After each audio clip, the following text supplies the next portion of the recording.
Pero en la época dorada del fútbol de Rocha, ¿no? No, el fútbol cambió. Sí, totalmente. Pues yo digo, en aquel momento estaban... ¿Cómo cambió todo? Cuando se traían fenómenos. Pero en aquel momento los cuadros se reforzaban con buenos jugadores y había unos campeonatos de chitiza. Mire, estaré viejo que me da nostalgia. ¿Te da nostalgia?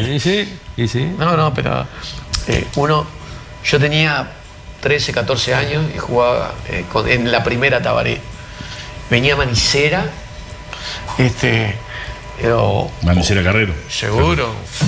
O Ferraro, Roberto Martínez. El propio Recoba. Sergio Recoba.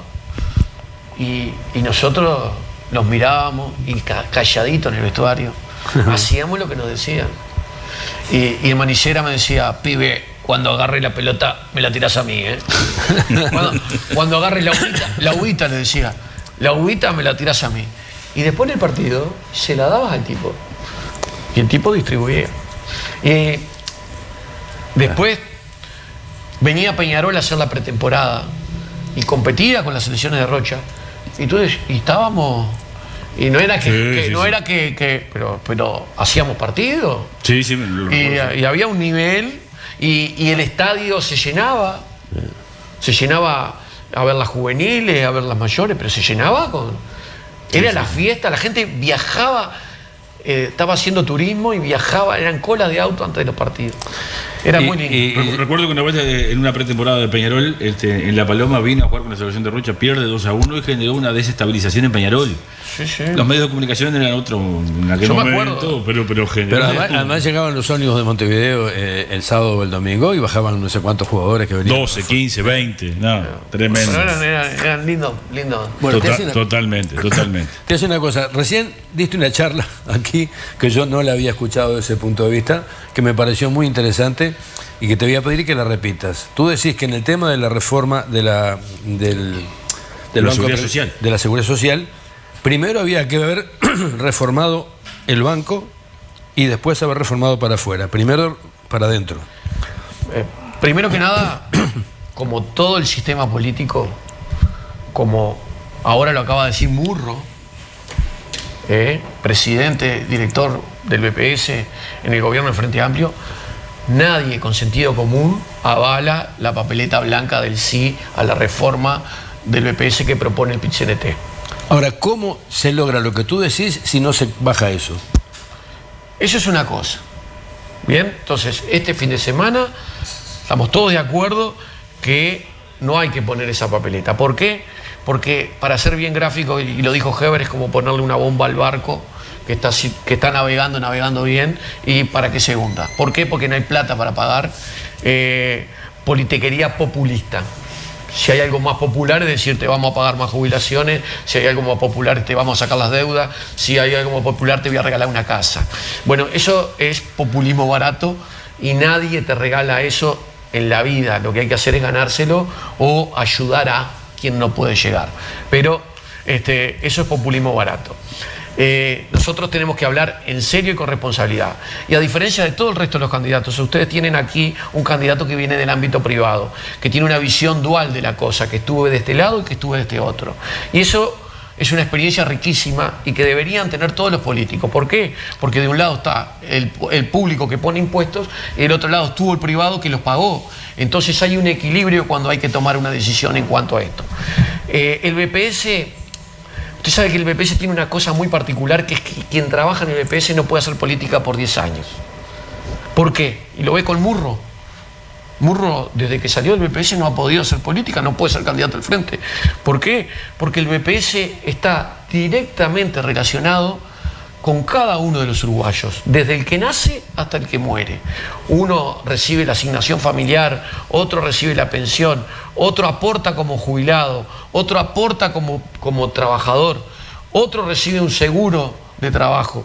Pero lo cierto es que durante toda nuestra vida estamos vinculados al BPS. Entonces, quien está con la herramienta del BPS tiene una ventaja política sobre el resto del sistema. Por lo tanto, quien trabaja en BPS no puede participar en política. El BPS maneja un presupuesto mayor que el del Ministerio de Economía y Finanzas. O sea que maneja más plata hoy el BPS que Arbeleche. ¿Para qué digo esto? Para que la gente que no entiende mucho de política y de números se dé cuenta, bueno, maneja más que el presidente de la República, maneja más. Y en la Constitución está previsto que la primera plata que entra al Estado debe ser destinada al BPS. Entonces, por ejemplo, yo quiero asegurarme de que algo esté cubierto y en primera línea lo mando al BPS. Por ejemplo, porque ahí es intocable. Porque la plata presupuestal, cuando entra la plata, imagínense que yo recibo un sueldo, cuando cobro mi sueldo, lo primero que hago es separo la platita para el BPS. ¿Cuánto debía el BPS anualmente, antes de la reforma del Estado, la reforma que hizo este gobierno? Debía 700 millones de dólares, o se endeudaba 700 millones de dólares por año. ¿Esto qué significa? Para que la gente lo tenga claro, bueno, me acuesto a dormir hoy y al otro día me levanto y debo 2 millones de dólares más. Imagínense en Rocha. No, mire, hoy los 2 millones voy a hacer un complejo de vivienda frente al estadio. Después voy a hacer un comedor en Cebollatí, un comedor en Chuy al otro día.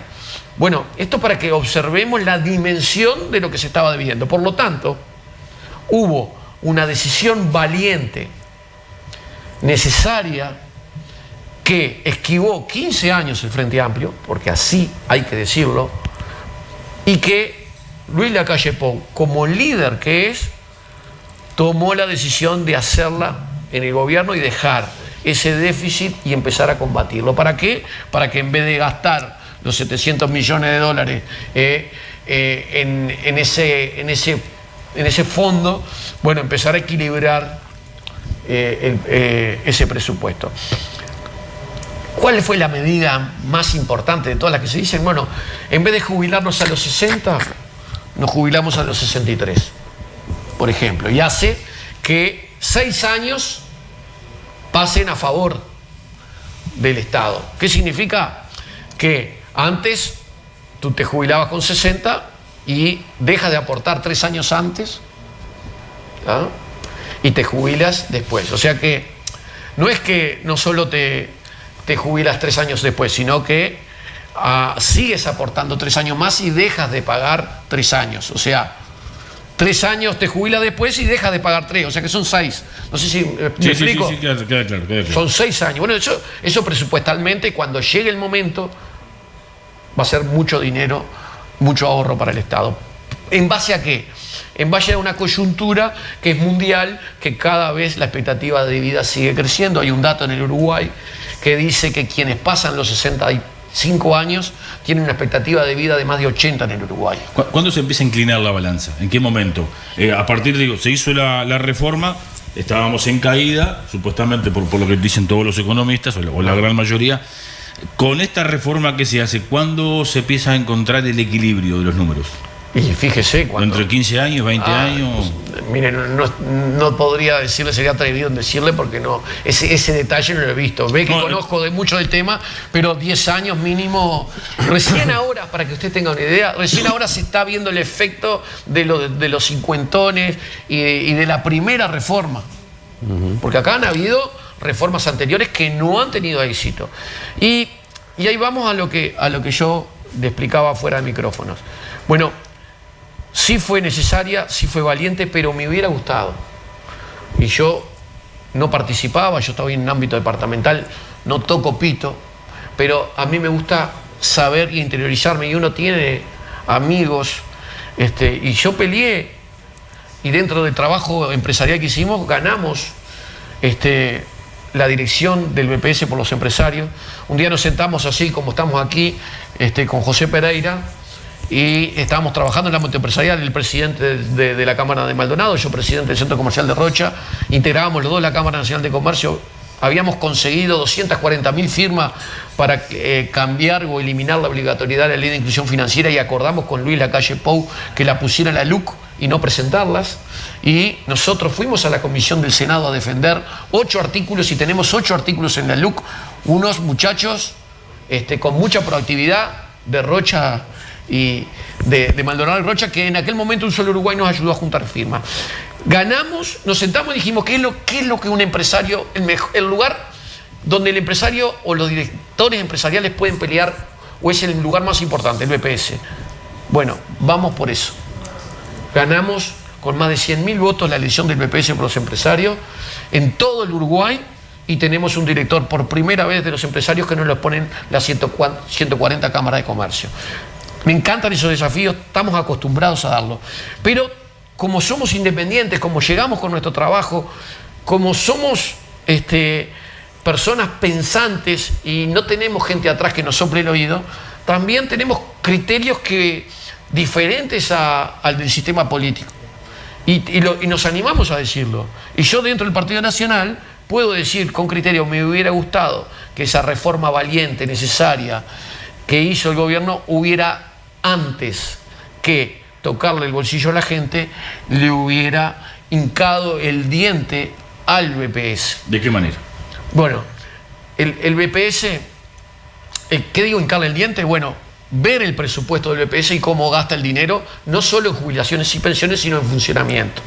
Y ahí, y reestructurar también mirando al resto del mundo. Y hay dos puntos que yo se los comenté y que a usted le parecieron interesantes. Primero, el BPS tiene viviendas del BPS que funcionan muy mal. En Rocha, sin embargo, tenemos algún complejo del BPS, como allí en Valle de Ordóñez, como tenemos en Castillo. En Castillo está jodido, pero que son ejemplo, porque el resto del Uruguay... A ver, tú me decías, el BPS, la mitad de la plata la pagan en jubilación y la otra mitad la gastan en otra cosa. Y mire, bien claro, el BPS paga vivienda. ¿Quién debería pagar la vivienda? El Ministerio de Vivienda. El Ministerio, pero el criterio es otro. Si estoy fundido, si estoy perdiendo $2 millones por día, bueno, ¿por qué pago cosas que no son las básicas del BPS? El BPS tiene que pagar jubilaciones y pensiones. Y eso me gustaría, y estoy de acuerdo con quienes quieren llegar a un salario mínimo con la BPS. Me gustaría que en vez de gastar en vivienda, en vez de gastar en celulares, en vez de gastar en tablet que se le dan, en vez de darle otras asistencias que no tienen que ver con la jubilación y la pensión, la tablet se la dé Antel. La vivienda se la dé el Ministerio de Vivienda, porque no está bien que la salud que se la dé el Ministerio de Salud Pública. Los hospitales del BPS que se lo dé Salud Pública, y que el presupuesto del BPS sea para pagar jubilaciones y pensiones. ¿Y por qué no se tocó eso? Y no se tocó. Y otra cosa que no se tocó. ¿Pero eso mueve la aguja? Y yo creo que sí. Bueno, me hubiera gustado. Y aunque no la moviera, debería haber sido así. La autoridad comienza por casa. Y lo otro que me hubiera gustado, yo se los explicaba a ustedes, es que en el mundo no existen 5 cajas distintas. Y que los jueces tengan unos beneficios, que los legisladores tengan unos beneficios distintos. Miren que no estoy diciendo ni que están bien ni que están mal, distintos. Que los policiales tengan otro, que los militares tengan otro. No. El Uruguay es uno solo, y todos los trabajadores del Uruguay deberían tener un único sistema de caja con un tope, que es, bueno, hacen aportes hasta una jubilación de 100.000 pesos por mes. Después, si quiero tener una jubilación de 150, de 200, de 300, van al ámbito privado o al Banco Seguro del Estado y contratan una jubilación privada que le pague la diferencia que quieren aportar. Entonces, no hay desigualdad de ningún tipo. Eso hoy no ocurre en el Uruguay. Bueno, me hubiera gustado, y esto no es crítica, sino es un análisis, que se hubiera tratado de el presupuesto del BPS, se hubiera primero hecho una reforma interna dentro del BPS y después se hubiera hecho una reestructura afuera con... ¿Lo vas a presentar a esto si sos diputado o te devora el sistema? No. Hay que entender las responsabilidades de la legislación. El legislador tiene 3 tareas. Unas leyes, otra es control y la tercera es golpear la puerta con la necesidad del departamento. El BPS es una de las puertas que hay que golpear, pero ¿qué te va a decir el BPS? Bueno, yo no lo recibo y no te recibe. Y el BPS, ¿qué es lo que tiene? Que lo acabo de decir, tiene sus propias elecciones y es independientemente del sistema político. Por más de que tiene 3 directores. El BPS tiene un director por los trabajadores, un director por los empresarios y un director por los jubilados que votan. Después tiene 3 directores políticos y un presidente. Nosotros con José Pereira perdemos 6-1, por ejemplo, en las licencias sindicales. 3.000 horas mensuales, 3.000 horas mensuales para gente que no trabaja para el sindicato. La aprobaron todos. 3.000 horas mensuales. ¿Ah? Multiplíquelo eso por el valor que tiene una hora. Por 12, no. ¿Y cuánta gente no trabaja? Por el BPS solo. Algo no entiendo, si el BPS es independiente, como tú decís, para recibir gente no te recibo, pero no es independiente para que le entren todas las influencias que se quieran de afuera. Y bueno, ahí es donde el BPS es como no te ayudo. Aparte. Ahora, si estoy mal, preciso ayuda, me tienes que echar una mano. Esa sería. Ahora, porque además con la reforma no solamente se cambia el sistema en algunas cosas, sino que también se cambia en detrimento de la población. Porque si yo antes, con la anterior reforma, me jubilaba con el promedio de los últimos 10 años, ahora me voy a jubilar con el promedio de los últimos 20 años. Y eso es que si antes cobraba 100, me jubilaba y cobraba 45, y ahora no sé si voy a llegar a 30. Por eso le digo, la reforma fue valiente, fue la mejor para mí. Para defender el BPS, pero no defender defender al el Estado. No, hay que hay que defender al jubilado, y ahí es donde yo digo que había que ver qué estamos gastando dentro del BPS y ayudar. Eso, bueno, vamos a volcarlo acá para que las jubilaciones sean mucho mejores. Mi amigo José Pereira dice las jubilaciones de hambre. Hoy una jubilación mínima de 17.000 pesos. 17.000 pesos. Hoy no es lo que nosotros queremos, ¿verdad? Y sí debemos pensar como país, sí debemos tener el objetivo de llegar a una jubilación mínima con el salario mínimo, sí. Pero debemos llegar en una manera donde no desestabilicemos todo lo otro, donde ¿quién va a tener que pagar esa jubilación? El que está trabajando hoy. Entonces después el trabajador dice, pero usted me va a cargar más a mí. Entonces, siempre hay que trabajar en base a un equilibrio. Y lo que entiendo es que se debió haber reformado no solo de la puerta del BPS para afuera, sino de la puerta del BPS para adentro. Y que eso hubiera sido lo más justo. Con estos detalles que le di. Y mire que si yo digo, el Ministerio de Vivienda está en condiciones de asistir a los jubilados con un plan similar al que trae el BPS, y está en condiciones.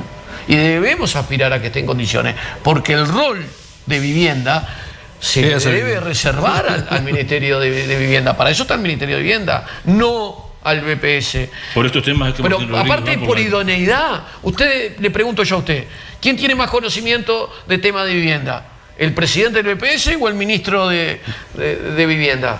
De Salud. ¿Quién tiene más idoneidad? ¿El BPS o el Ministerio de Salud Pública? Bueno, si yo pongo a Salinas de director, de ministro de Salud Pública, entiendo que un médico y una persona avesada con conocimiento y manejo durante 30 años en ese ámbito va a saber dirigir mucho mejor los dineros de las políticas públicas para la salud, y no un director del BPS que está pensando en la jubilación, en la pensión, en los pedidos diarios que hay de pensión por invalidez, los pedidos diarios que hay por jubilaciones. Bueno, son roles distintos. Bueno, vamos a hacer que se especialice en y se profesionalice. ¿Y cuál es la forma de llegar a algo mejor?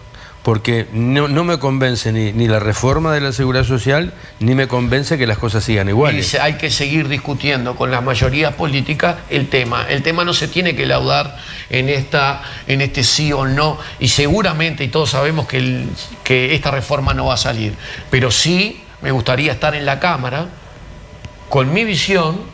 Fíjese que yo, cuando ocurrió todo esto, yo no estaba en la Cámara.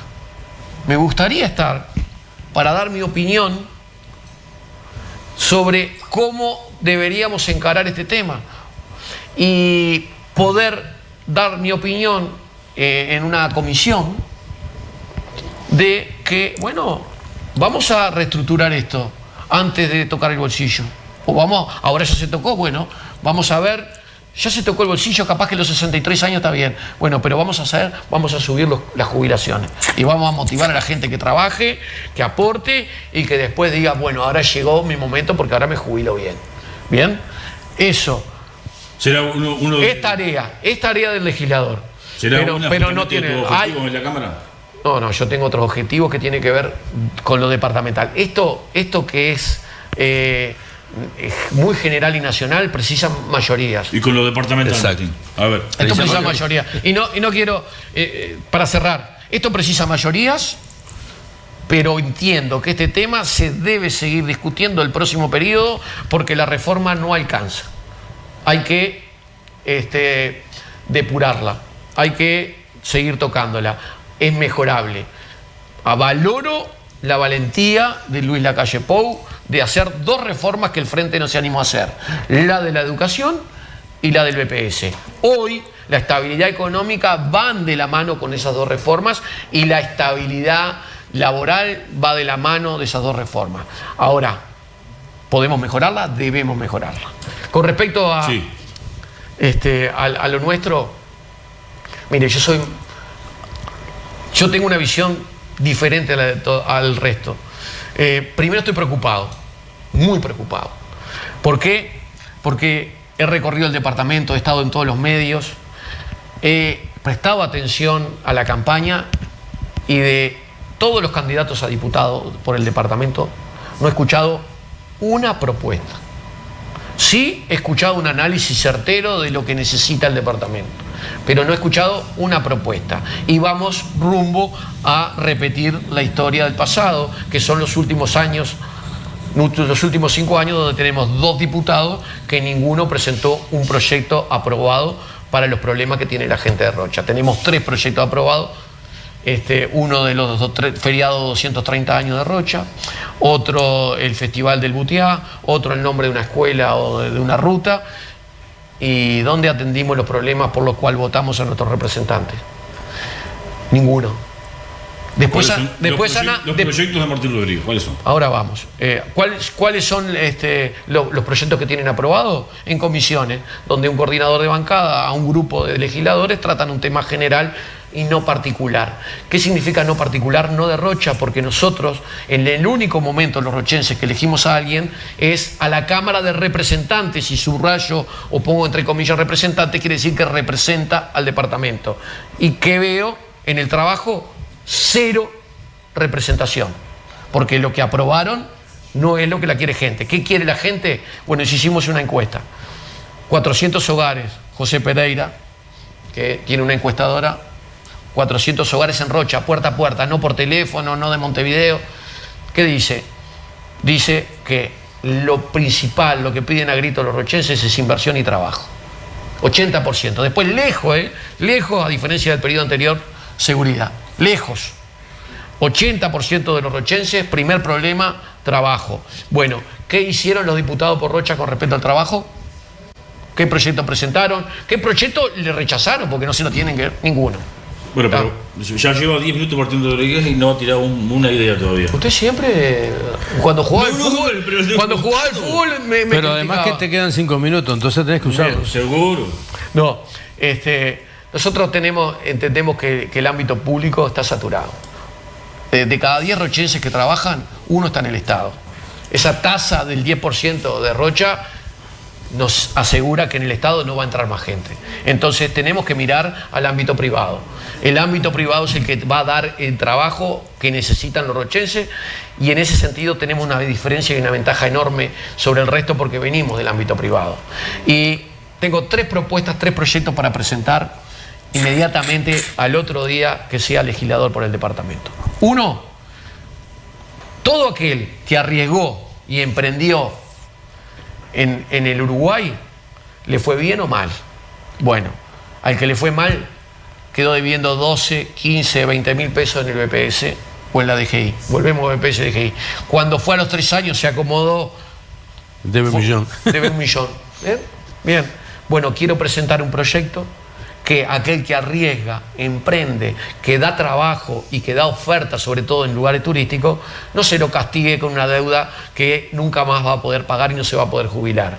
Y que en vez de impuestos de usura, perdón, intereses de usura, el Estado, intereses de usura, que tenga un interés mínimo que pueda pagar y que le permita reordenarse y reconstruir su vida. ¿Por qué? Porque arriesgar aquí en Rocha es mucho más difícil que en el resto del país, o sobre todo en Montevideo. Y le pongo el ejemplo que yo pongo un kiosco en Rocha y tengo aquí 30.000 personas de posibles clientes.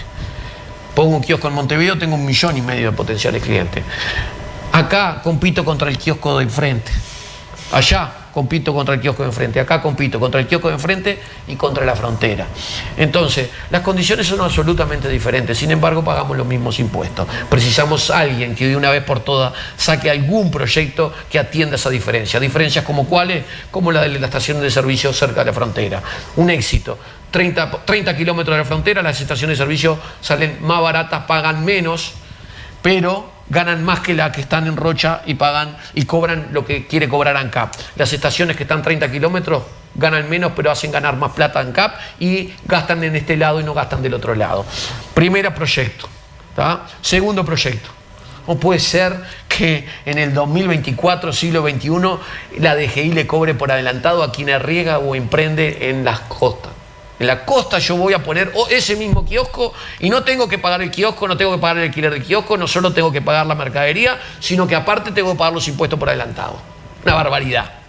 Bueno, ningún legislador nuestro, porque es turístico y los de la costa son los que tenemos que pelear por esto, que es una diferencia que no hay sobre los emprendimientos tradicionales, es que, señor, si quiero traer oferta que le falta al departamento, si quiero traer inversión al departamento, pero por sobre todas las cosas, si quiero que el kiosco tenga un empleadito y un nuevo puesto de trabajo y una nueva familia que le va bien en el departamento, muchachos, vamos a cobrarle los impuestos después que trabajó con la dichosa facturación electrónica, vemos al otro día qué compró, qué vendió y le cobramos después, pero no le podemos estar cobrando hoy antes. Bien, eso... Ramón Ficto. Escucha, ¿eso qué es? ¿Un proyecto de ley? No. Eso es golpear la puerta como representante de Rocha de la DGI y decir, muchachos, tenemos que cambiar esto. Eso no es un proyecto de ley como el otro, el proyecto de presentar para que las deudas no tengan impuestos de usura. Y lo último es algo que he visto funcionar en Miami, que he visto funcionar en Panamá. Me reuní con Blandón, alcalde de Panamá, me reuní con Tomás Regalado y Francis Suárez, alcalde de Miami. ¿Por qué pongo estos dos lugares? Porque son lugares turísticos que la inversión vino y le ganó al mundo. ¿Qué hicieron? Bajaron los impuestos. ¿De qué? De lo novedoso. Mire, le pongo un ejemplo. Usted mañana quiere traer televisión 3D que no hay acá. ¿Contra quién compite? Contra nadie. Tiene que importar los equipos.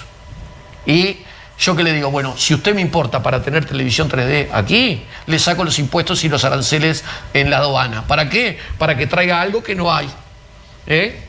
Pero quiero traer un Beto Carrero, quiero traer los juegos de Disney, de Estados Unidos. Bueno, vamos a traer un parque de diversiones y le traemos todo lo que importe para aquí.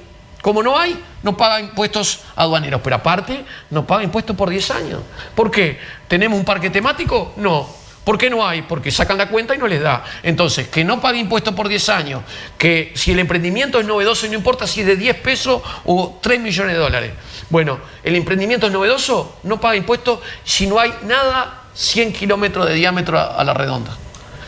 Y que doy con eso una oferta en el sector que no hay, doy trabajo y traigo la inversión. ¿Por qué no hay inversión? Porque no le han generado a los privados las condiciones necesarias. Hablé con el presidente de ANCAP actual, Diego Durán, y me asegura que si este gobierno renueva vamos a extender a 60 kilómetros el tema del combustible, que es un éxito. Y lo último es que quiero ir al Parlamento a sacar el proyecto de ley que atiende las diferencias de frontera, que no lo pudo sacar Botana, que no lo pudo sacar Manini, y que alguien tiene que agarrar allí la posta y sacarlo, porque hace 2 periodos, yo era presidente del centro comercial, estábamos peleando con los legisladores para que lo presentaran, pero no se pusieron de acuerdo. Hay que sacarlo. Usted lo conoce bien y ha escuchado hablar de todo esto. ¿Qué ha pasado? Nada.